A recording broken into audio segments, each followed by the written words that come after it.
Olá e bem-vindo a mais um programa Entre Nós. A gente vai bater um papo hoje com uma fera. Ele saiu do Brasil há bastante tempo atrás e construiu uma história maravilhosa num dos lugares onde muitas pessoas sonham em um dia estar. Hollywood. O produtor de cinema Frederico Lapenda, ou Rico Lapenda, como eu conheço. Tudo bem, Rico? E aí, Dudu, tudo bem? Que bacana ter a sua presença aqui no programa, aproveitar uma dessas chances quando você está aqui no Brasil para a gente poder bater um papo sobre essa tua história aí que é tão bacana, né, cara? O prazer é todo meu irmão. Vem cá, como é que esse brasileiro que foi para os Estados Unidos tentar esse famoso sonho americano, né, o American Dream, conseguiu chegar a ser produtor de alguns dos filmes mais importantes de Hollywood? Dudu, foi um sonho de criança e aos 18 anos eu tomei coragem e fui para os Estados Unidos, fiquei órfão de pai aos 15 e cheguei lá bem focado, eu sabia que eu queria. Você já queria ser produtor? Eu saí do Brasil com o sonho de trabalhar em cinema, mas a priori, no começo eu queria ser diretor. Sim. E na faculdade eu descobri que o meu talento era mais comercial do que artístico. Ou seja, na faculdade eu aprendi que eu sabia fazer um filme, eu sabia cobrir uma cena, ângulo aberto, close-up, mas eu não era um expoente. Na faculdade você se relaciona com pessoas de outros mundos, de outros países, e você vê cada cara que é fera. Então, o diferencial do diretor é como ele cobre uma cena. Então, todo diretor lê um roteiro, mas tem uma ótica especial e movimenta a câmera de uma forma diferenciada. Então, na faculdade eu entendi que eu não era, meu carro-chefe, eu não era um diretor diferenciado, mas eu tinha o lado comercial aguçado. Então, eu parti para a produção. Engraçado você falar isso, e antes da gente voltar para os Estados Unidos, eu estava ontem à noite com os meus filhos assistindo pela primeira vez com os três o The Sound of Music, né? A Noviça Rebelde. E assim, eu já devo ter assistido esse filme umas 20 vezes na vida, mas eu não assisti o filme há muito tempo. Nunca tinha assistido o filme depois de ter feito minha faculdade como roteirista lá na New York Film Academy. E eu fiquei impressionado com a perfeição do filme, em todos os sentidos. A fotografia do filme, a música, os efeitos, a trilha, tudo. O roteiro é maravilhoso, o arco do roteiro é perfeito. E conversando com a minha esposa, que é atriz também, a gente estava falando sobre a necessidade de arranjar um expoente efetivamente em cada área para você fazer um filme perfeito assim. E aí eu volto para você falando o seguinte, um produtor não só tem que ser um expoente ali na produção, como tem que ter a habilidade de selecionar vários expoentes e que se encaixem naquele projeto. Porque essa história de expoente é uma coisa muito relativa também. Às vezes o cara é um expoente num projeto que tem aquela cara, mas você põe num negócio um pouco diferente, não, né?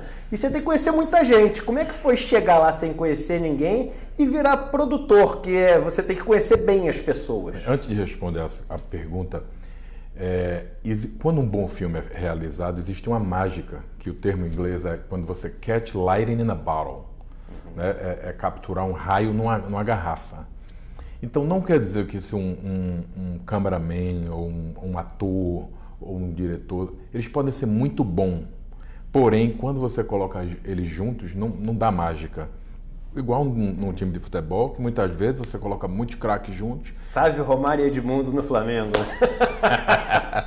Um bom carioca você sabe das histórias. Isso. Então uma das coisas que eu acho que acontece num excelente filme é que essa mágica acontece, entendeu? Então vai além da capacidade do produtor, que na verdade é um maestro. Não é só a capacidade dele de escalar o time. É o time existir uma harmonia e eles conseguirem fazer a performance. E são vários estágios. Ou seja, primeiro você precisa de um roteiro master. Shakespeare falava que the play is the thing. A coisa mais importante é o roteiro.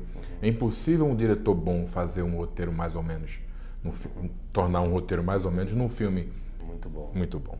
Então, sem um grande roteiro, é impossível fazer um excelente filme. Daí, depois você precisa de um diretor que consiga interpretar as palavras, do ator, do editor e da música, que a música é uma das coisas mais importantes no filme. Quem assistiu o filme Tubarão, lembra da música, Dan Dan Dan. Então, quando eu estudei cinema, inclusive, uma das primeiras aulas que eu tive na faculdade foi a importância da música. E muitas vezes num filme, quando quando chega na parte da música, que é um dos últimos estágios de pós-produção do filme, já acabou o dinheiro num filme independente. Então você é obrigado a ajustar um pouco o orçamento. Eu lembro que o cinema nacional, quando eu era mais novo, hoje melhorou muito nesse aspecto, mas me incomodava muito porque tinha aqueles períodos enormes de silêncio total. Então, assim, você não ouvia um grilo, um pisar no chão, você não ouvia absolutamente nada, Exatamente. né? E isso faz muita diferença mesmo. E tem coisas que você vê no subconsciente, tá? Que você não sabe porque você gosta ou não gosta, que você usou o exemplo agora da Noviça, que você assistiu ontem. Hoje você, por ter estudado, você assiste um filme de uma forma diferente. Se é mais o telespectador normal, ele sabe só se ele gosta ou não gosta. Ele não sabe identificar exatamente o que está falho. Porém, quando a música não é boa, a música, na verdade, lhe induz a ter uma emoção. Antes de você ter medo, a música entra ali. Se você começar a prestar atenção agora, você vai ver a importância da música. E quando eu estudei cinema, o que o professor fez, ele mostrou uma cena que era o tubarão nadando, com a música, dan, dan, dan, dan. Depois ele voltava, na época era VHS, ele voltava e colocou a cena sem música. Depois ele voltou, colocou a cena e pediu para todo mundo ficar de costas, você só escutava a música. E a música dava emoção, enquanto o tubarão nadando sem música não dava. Então ele falou, isso é música. Então um dos problemas de um filme, muitas vezes, é a música e a pessoa nem sabe. Não sabe porque não gostou. Você sabe que o Beethoven falava isso, né? Ele falava que o que ele fazia era quase uma covardia, porque ele conseguia induzir as pessoas que estavam ouvindo a música dele à emoção que ele quisesse, né? Pronto. A ansiedade, a medo, a tristeza, a melancolia. Inclusive, você está falando do Beethoven, eu fui assistir ontem a sexta no Municipal, com o projeto do Dr. Antônio Emílio de Moraes, que é Os Meninos de Heliópolis. Então eu estava assistindo essa peça, na verdade, não sei se assistiu o filme Rei Leão, deve ter assistido várias vezes. Você quando assiste o filme Rei Leão, você falou em covardia, é covardia você assiste aquele filme, que a Disney não economiza, tem cena que quando a música estoura, independente do que você estiver assistindo, você vai ter emoção. Então a diferença de um grande filme, pode ter certeza que os grandes filmes, a música é excepcional. E aí, vamos lá, vamos voltar para os Estados Unidos. Aí você chegou lá e quando o negócio começou a acontecer? Pronto, eu cheguei aos 18 anos, fui morar com uma família americana, fiz high school. Quando eu saí da high school, eu fui para Junior College, que eu fui com visto de estudante. E de Junior College eu fui para college, me formei em cinema. Quando eu saí da faculdade de cinema, eu ingressei na luta, no MMA. Na minha época, quando você se formava em cinema, você tinha duas opções, ou televisão ou cinema. Televisão estava começando a abrir aquela quantidade de canais, né, que a gente lembra. Lógico. Então o professor falou, quem quiser fazer televisão tem emprego garantido aqui. Cinema, só 2 daqui desse grupo vão conseguir se firmar. Eu acho que talvez tenha falado até 1. Então, quando eu saí da faculdade, eu era amigo de uma família brasileira que era muito envolvida com lutas. Eu tenho um passado de lutas, eu treinei Muay Thai no Recife com Rosael e fiz judô com um professor que tinha japonês também, muito conhecido da época. Então, quando eu era novo, eu gostava de artes marciais. Quando eu conheci essa família no Brasil, em Los Angeles, eu comecei a treinar. Eu fazia faculdade e treinava jiu-jitsu. E daí, quando eu saí da faculdade, era a época da explosão do UFC. Eu fui para o primeiro evento do UFC e fiquei amigo do dono. E o Royce, que era o brasileiro que nos representava na época, lutou até o 5º. No 6º eu consegui introduzir um atleta da luta, que não era luta livre, nem era Muay Thai, nem era Jiu-Jitsu. Era um cara o Marco Ruas. Meu professor, foi aluno do Exato. Marco Ruas. E do Eugênio Tadeu. Grande Eugênio. Falei com ele depois de um tempão semana passada. Craque. Mandar um abraço aí pro Eugênio, meu amigo. Abraço forte, irmão. Então foi isso. Então quando eu saí, eu fui pro primeiro UFC e quando eu estava no UFC, eu reconheci duas coisas que eu aprendi na faculdade. A primeira foi que violência vendia muito. Violência e sexo era o que mais dava audiência. E o segundo era que conteúdo era o futuro. Então eu vi uma oportunidade de ser um peixe grande numa lagoa pequena. Era um esporte que estava começando. Daí, no 6º UFC, eu apresentei o Marco Ruas. No 7º eu consegui fazer ele lutar e ele foi campeão. Ele lutou 7, 8, 9, 10. No 10 ele saiu. Eu contratei mais 2 lutadores de UFC e criei o meu próprio evento. Meu primeiro evento foi no Japão, em agosto de 1996. há 21 anos atrás. Esse primeiro evento deu 5 mil pessoas de audiência lá, um grande sucesso. Primeira vez que 3 lutadores do UFC tinham lutado no Japão. Nunca um campeão do UFC tinha lutado no Japão. Eu consegui levar 3 no meu evento, foi televisionado para vários países, e o business de luta na época era você fazer uma luta, licenciava, filmava a luta. Entendi. E depois você vendia a fita, né? Eu lembro que a gente esperava chegar a fita do UFC aqui. Exato. Então eu licenciava as imagens para Sport TV, na Venezuela. Existem 200 países no mundo que compram conteúdo. Eu cheguei a vender a 50. Então eu comecei a produzir. Aí o primeiro evento foi um sucesso, em 96, daí eu comecei a fazer. E aí a gente voltando para a história do cinema, né, e misturando com essa história do MMA. A impressão que eu tinha, pelo menos me foi vendida assim, quando eu era um garoto praticante de artes marciais ali, quando o primeiro UFC chegou, é que aquilo ali era o que a gente via no cinema, no Grande Dragão Branco, naqueles filmes do Van Damme, tornado real. Tanto que tinha apresentação de cada atleta, cada um via de um lugar do mundo diferente, aparecia ele treinando na África, na Ásia, e aquelas coisas super fantasiadas assim, né? Aquele foi um caso onde a realidade se inspirou na ficção para montar um negócio que deu muito certo, não? Eu acho que houve sempre uma grande pergunta na mente de todos que praticaram artes marciais. Qual é a arte marcial mais eficiente numa luta de rua? Não é porque um pai coloca, você é pai, você coloca seu filho para treinar uma luta, judô no seu caso, ou jiu-jitsu, ou karatê, esperando que seu filho tenha a capacidade de se defender numa luta de rua. Então, a grande pergunta é qual é o estilo mais eficiente? Pergunta essa que os Gracies vinham perguntando no Brasil há 60, 70 anos. Um dos filhos de Hélio Gracie estava morando na Califórnia, conheceu um Art Dave, que era um gênio do mundo de advertisement, que falou, vamos criar um evento. John Milius, que tinha escrito o filme Conan, com Arnold Schwarzenegger, e dirigido, estava nesse dia da reunião dos dois, criou aquele octagon, ninguém pode sair por baixo da corda, e falou, vamos fazer um evento e ver quem é o melhor. Torneio de 8 lutas, que era na época, quarta de final, semifinal e final, ou seja, para um lutador ser coroado ele tinha que ganhar 3 vezes. 3 lutas. Luta sem tempo, sem regra do sistema do Gracie. Sem luvinha de proteção da mão. Sem regra. A única regra não podia face hooking e eye gouging, ou seja, furar o olho ou rasgar a boca. E o primeiro evento, deu 80 mil compradores no universo do pay-per-view, pagando $15, $1,2 milhão de receita. Só que deu 80 mil quando o universo do pay-per-view era muito pequeno. Então, na verdade, o segundo evento deu 120 mil, o terceiro 160. Ou seja, a 15, aí já subiram para $20, a receita deu 3 milhões e 200. Você fazia um evento numa noite e a receita... Você começou a competir com boxe, né? O boxe imediatamente viu o perigo. E um senador que depois ia tentar ser presidente da República, o republicano John McCain, a esposa dele era dona de 2 distribuidoras de cerveja, que na época não era de um brasileiro, né? E ele tentou, ele proibiu o UFC. Quando chegou no ponto, eu acho que o UFC 18, eu acho que o UFC 18, 19 foi proibido no pay-per-view. Pay-per-view que esse que mostrava sexo explícito, falou que não podia luta. Então foi quando o UFC teve uma queda e ficou fora do ar por um tempo. Depois vieram os irmãos Fartitas, que um deles sentava no Athletic Box Commission de Nevada.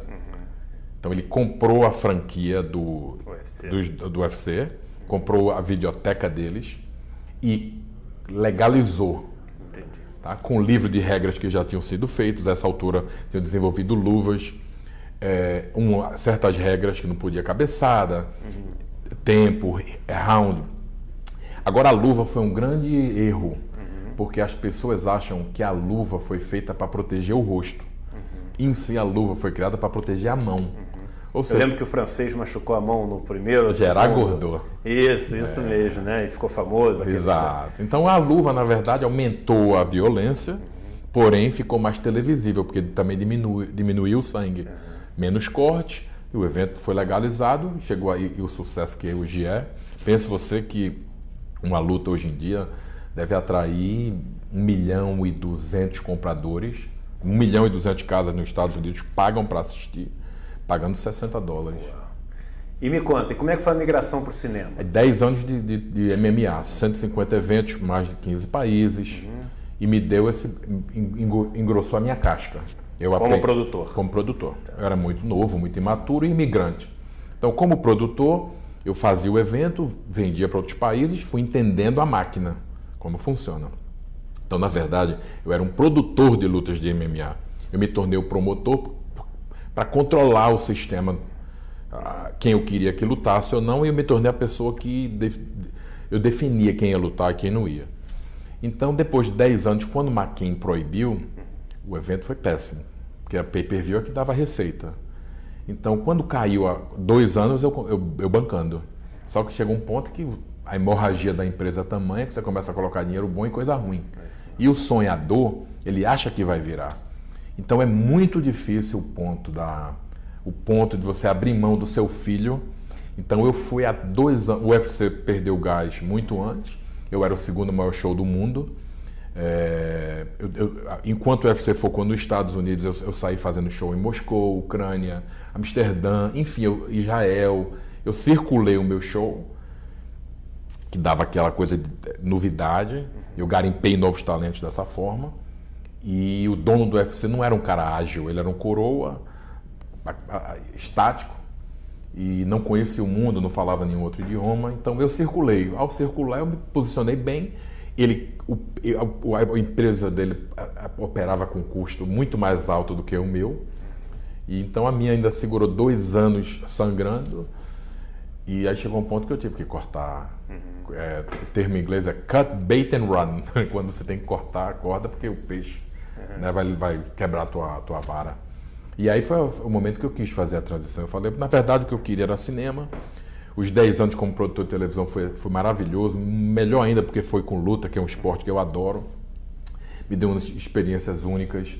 Eu estava do lado do ringue em lutas memoráveis. Algumas delas eu fiz acontecer, então faz parte do meu legado. Hoje, quando eu olho em retrospectiva, foi maravilhoso, uma experiência. Por mais que tenha atrasado 10 anos para eu entrar no cinema, você perde um time gigante, que foi o que aconteceu comigo. Aí eu fui trabalhar numa empresa chamada Mandalay Pictures. Quando eu estudava cinema, eu era fã de 2 executivos que vieram do nada e se tornaram presidente da Sony Pictures, que é Columbia TriStar, John Peters e Peter Guber. A história de 2 caras que vieram do nada e chegaram ao ponto. Na faculdade, todo estudante tem um sonho, ele fala num guru, num cara que foi além, cada um defende uma bandeira. E eu era fã desses caras. Passam-se 10 anos, eu li o livro dos caras, enfim. Passam-se 10 anos, eu entro na Mandalay, através de um outro amigo, me torno produtor, que é uma coisa difícil, ou seja, quando você vai trabalhar no mundo corporativo, é todo mundo tentando sabotar um ao outro. Então é casca de banana, casca de banana. Então eu entrei nesse mundo, eu comecei a minha carreira entregando pizza, que você é independente, né? Foi assim que eu custeei minha faculdade.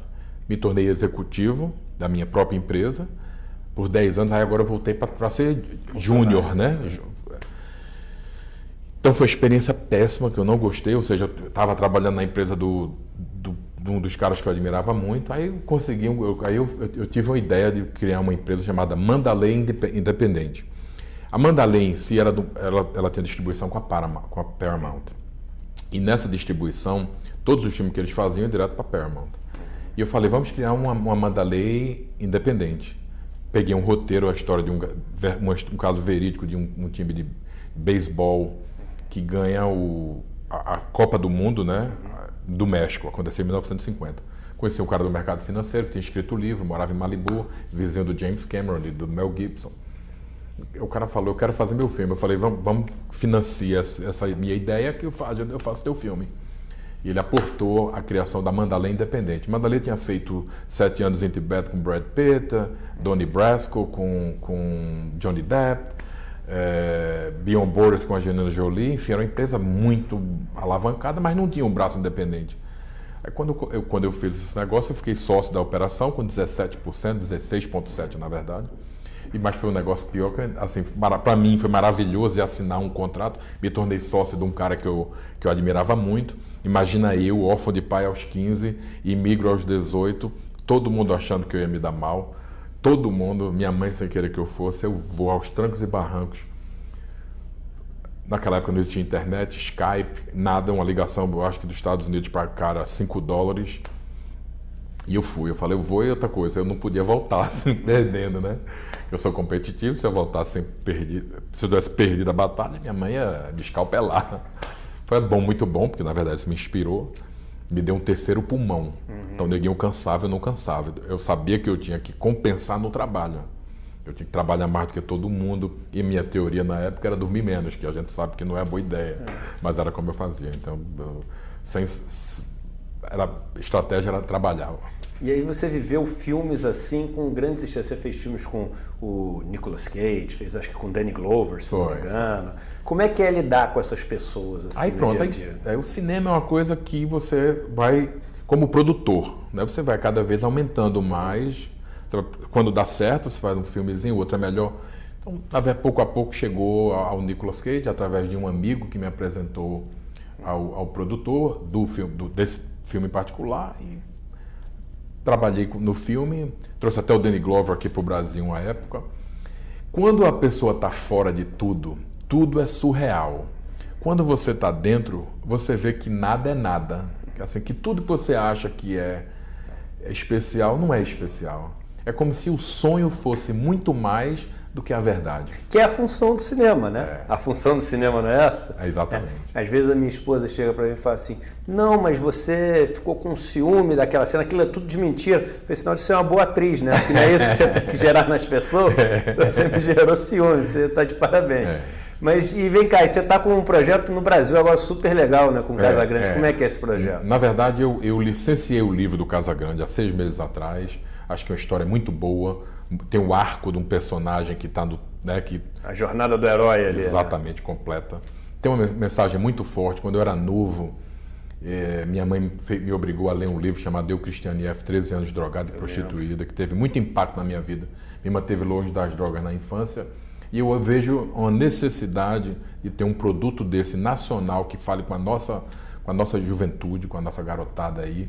Hoje é um problema muito sério no Brasil e no mundo, coisa que destrói famílias, casamentos. Enfim, é uma tragédia uma vez que entra na vida de uma pessoa. Um dos meus grandes objetivos com esse filme, meu e do Casa, é de mandar uma mensagem para segurar a onda da molecada. Então o filme, nós já contratamos um roteirista, que é o Marcelo Rubens Paiva, um cara que entende bem a coisa da tragédia. Então já estamos com o roteirista, já estamos com o diretor e em conversa com... vão ter outros 2 produtores comigo na produção e estamos agora pensando quem vai ser o ator principal. O roteiro deve ficar pronto, demora 6 meses e muito feliz de fazer esse projeto. Assim, é uma jornada muito longa, vai ser muito desafiadora porque é um filme de época e o filme de época é muito mais caro. Você tem que prestar atenção em tudo. Se você colocar a câmera para um ângulo errado, aparece um